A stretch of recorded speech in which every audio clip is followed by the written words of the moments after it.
Day 128, Notes, Pre-Calculus. Now, in the last video that we completed, Day 127 Notes, we ended by filling in a coordinate grid that looks something like this, where we identified where the trigonometric functions are positive.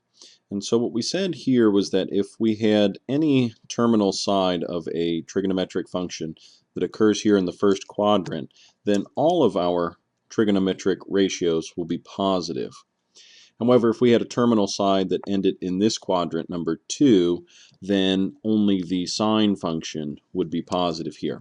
So for any of these angles that are measured in this direction, only the sine calculation of that angle would be positive. For an angle that measures down here, or that points down here in our third quadrant, only the tangent function is positive.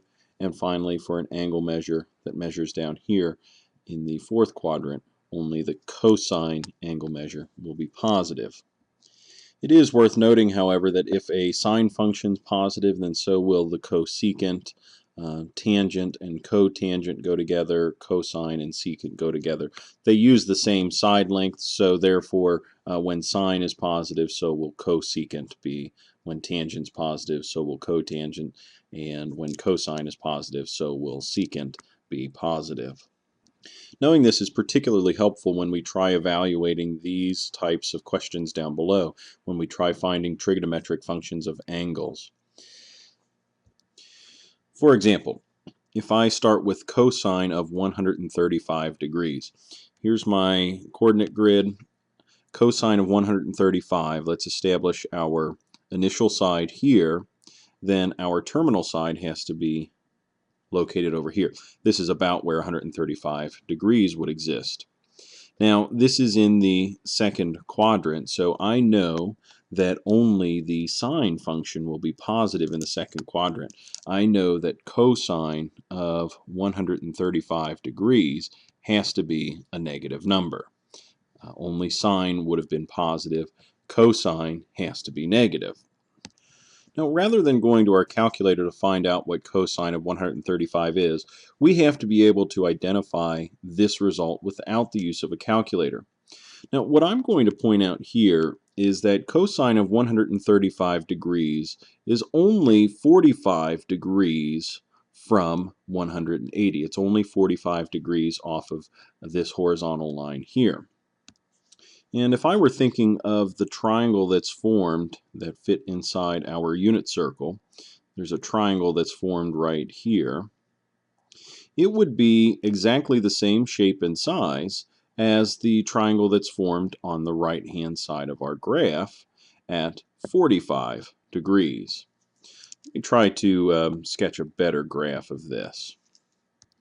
Okay, there we go. That's a little bit nicer. With the circle drawn here, it's a little bit easier to see. The angle measure of 135 degrees is measured from our initial side along the positive x-axis to the terminal side that's out here. Now, I could measure a positive 135 degrees, but what I was pointing out just a moment ago is that there's a triangle that's formed right here. This triangle that's formed in this position. Now, that triangle has the exact same dimensions in this position as if it were the triangle that was drawn in this position over here. So imagine, instead of rotating all the way to 135 degrees, we only rotated 45 degrees. And again, this triangle that's formed in this position is exactly congruent to the triangle on the other side. Now, with that measurement, we could find the opposite side, the adjacent side. Whoops, let me use my letters correctly here. The opposite side is y, not x. So we have y and x and r for this triangle that fits inside our unit circle. And our job would be to find cosine of 135 degrees, which is actually exactly the same as this 45 degree triangle, as long as we keep in mind our sines.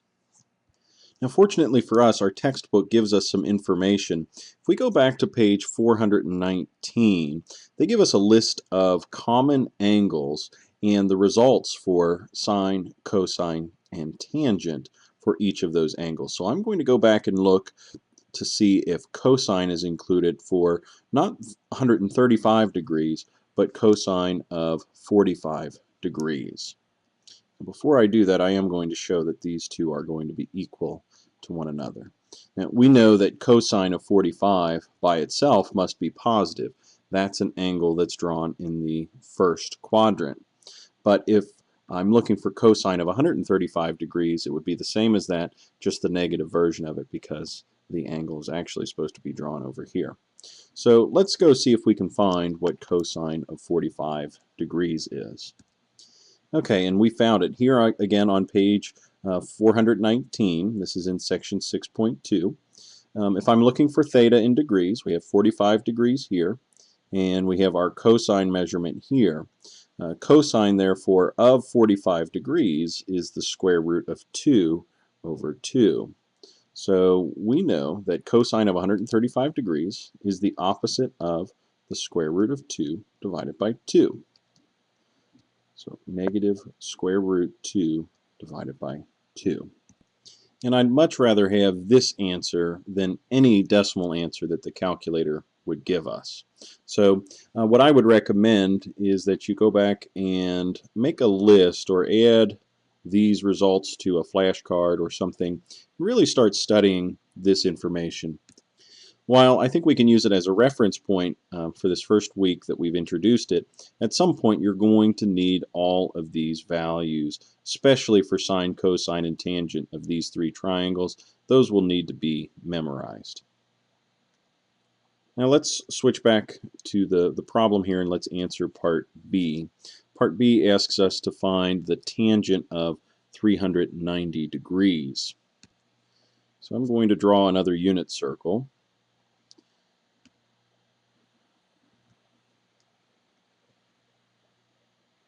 And I'm going to try to show 30 degrees on this unit circle. So there's my initial side. My terminal side would have to be off in this position here, and the 30-degree measurement is the measurement from the initial side to the terminal side. My job is to find the value of tangent of 390 degrees. Now I'm showing the angle 30 degrees here because I know that 390 degrees is really one full rotation around the circle plus an additional 30 degrees. So therefore, tangent of 390 degrees is actually equal to just tangent of 30 degrees.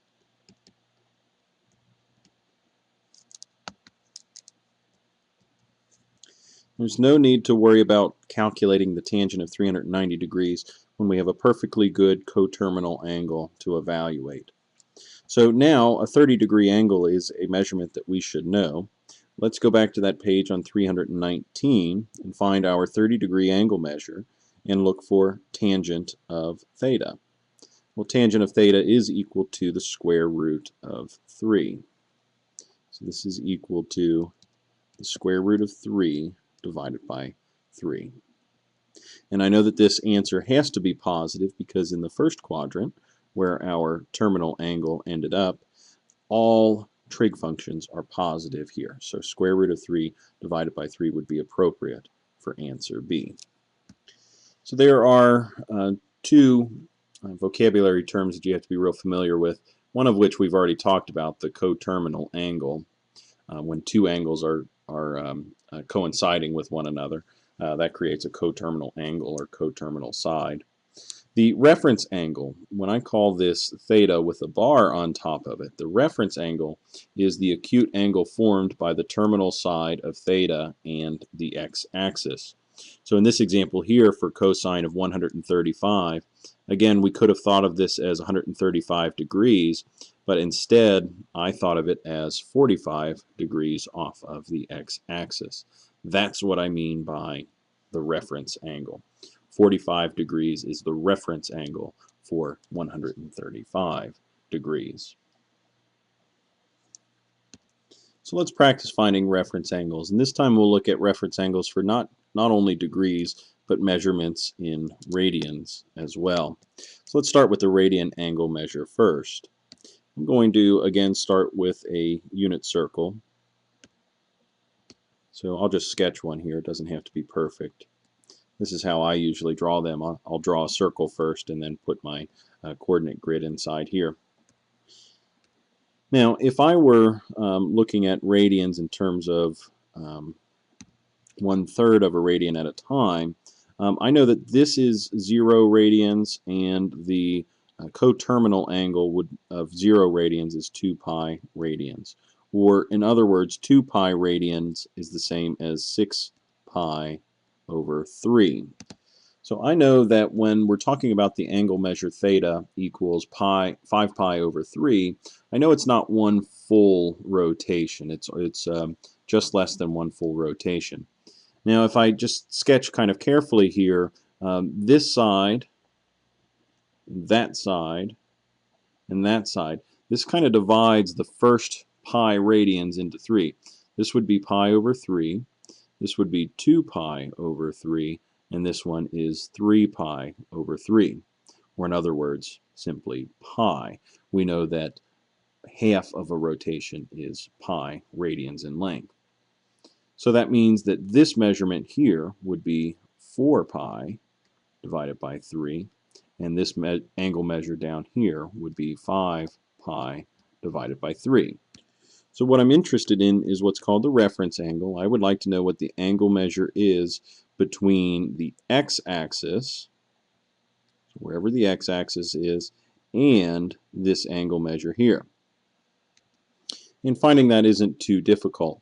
I know that one full rotation would have been 2 pi radians, and we haven't quite made a full rotation. We stopped just a little bit short. We stopped right here. So the difference between those two would have been equal to 2 pi minus 5 pi over 3. Now, I also took the time just a moment ago to identify 2 pi as 6 pi over 3. I'm going to call this 6 pi divided by 3 minus 5 pi divided by 3. And that simplifies to simply pi divided by 3. The reference angle for 5 pi over 3 is simply pi over 3. And the reason why that's important for us is because this angle measure, pi over 3, is one of the 3 important angle measurements in radians in order for us to memorize. If you know the sine, cosine, and tangent values of a pi over 3 angle, you'll be in very good shape. So again, it's very difficult to interpret an angle in terms of 5 pi over 3, but if I know that 5 pi over 3 has a reference angle of just 1 pi over 3, and I know the angle measures associated with pi over 3 radians, then I can establish the trig ratios that go with it as well. And now that I know where the position of 5 pi over 3 is, I could then answer a little bit more about the trig ratios. For example, if I needed to know cosine of theta, or cosine or sine of theta, or tangent of theta, I can find all of that information as well by knowing the reference angle. So let's look at part B. If I have my unit circle drawn, I have to think about where 870 degrees is located. Now, in my mind, I might be thinking about trying to determine how many rotations this actually represents. Now, I know that 870, if I subtract off 360, that's one rotation. That leaves me with 510 degrees. And if I subtract 360 again, that's another rotation. That leaves me with 150 degrees. I think we can go ahead and plot this one. 150 degrees would be the initial angle here, or I'm sorry, initial side here, and terminal side here. 150 degrees is only 30 degrees from horizontal, or 30 degrees from the x-axis. So what we can say is this: while theta is equal to 870 degrees, bar theta, or the reference angle, is equal to 30 degrees. And we can actually show it that way for part A as well. If theta was equal to 5 pi divided by 3, then the reference angle, bar theta, is equal to pi divided by 3. This would be a fine way to show our answers for this type of question. So let's see both of these techniques in action here. We'll evaluate these two trig functions using reference angles, coterminal angles if necessary, and this chart here. So let's start with part A, sine of 240 degrees. So I'm going to draw my unit circle here, and I'm going to locate 240 degrees. Now my initial sign is always placed here along the positive x-axis, and 240 degrees would be the measurement around here past 180, an additional 60 degrees beyond 180. So that's this measurement down here. This is 240 degrees. So if my job is to find out what sine of 240 is, I might first start thinking about its reference angle. So sine of 240 degrees. Now in this quadrant down here, let's think about this for just a moment here. All trig functions are positive in this first quadrant. Only the sine function is positive in the second quadrant. Only the tangent function is positive in the third quadrant. And only the cosine function is positive in the fourth quadrant. So while I have an angle pointed down here in the third quadrant, I know only the tangent function would be positive. So I know that sine of 240 degrees is going to be a negative number. And I also know that the reference angle here, the angle off of the x-axis, is exactly 60 degrees. 240 degrees is 60 degrees beyond 180. So therefore, sine of 240 is actually equal to the opposite of sine of 60 degrees. Now, sine of 60 degrees, this is something that you should be memorizing as we continue to practice this. But we can go back and look at page 419 for reference right now. And on page 419, we see that sine of 60 degrees is equal to square root of 3 over 2. So this is negative square root 3 divided by 2. And let's take a look at part B. In part B, we have cotangent of 495 degrees. So here's my unit circle. 495 degrees, well, I know that's more than one rotation, so I'm going to subtract off 360 degrees immediately to see where my coterminal angle is. This is 135 degrees. So 135 degrees would be the angle measure from starting here on a positive x-axis to this position here. It's 45 more than 90, and it's 45 less than 180. So 135 degrees has a reference angle of 45 degrees. Now if I'm thinking of my sines, a good saying that you can use to remember this is that all students take calculus. All students take calculus. That's one way of remembering which trigonometric functions are positive in any given quadrant. Now we're looking at a reference angle, or a coterminal angle in this case. In the second quadrant, the only the only trig ratios that are positive in the second quadrant are going to be sine and cosecant. So therefore, if I'm looking for tangent of 495 degrees, which I've already established to be equal to tangent of 135 degrees, should be equal to the opposite of tangent of 45 degrees. I know that it's an opposite here because the sign should be negative. It's not sine or cosecant, so we have to change the sign here to the opposite, and our reference angle is 45. Now that we've got this down to a measurement that I should know the calculation to because of the chart on page 419, I can now evaluate what this final answer is.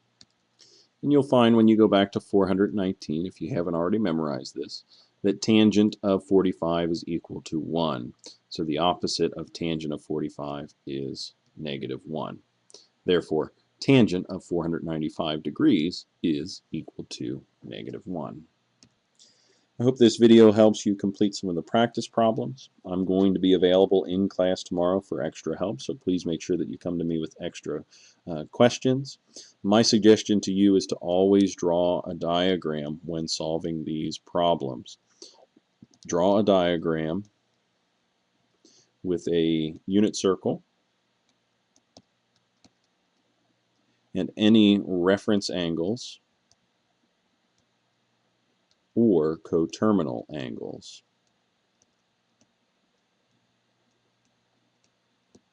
If you draw those information, or if you draw that information each time that you complete a problem, it'll make looking for your solution, I think, just a little bit easier. Please let me know if you have any questions. I'll be around to help in class.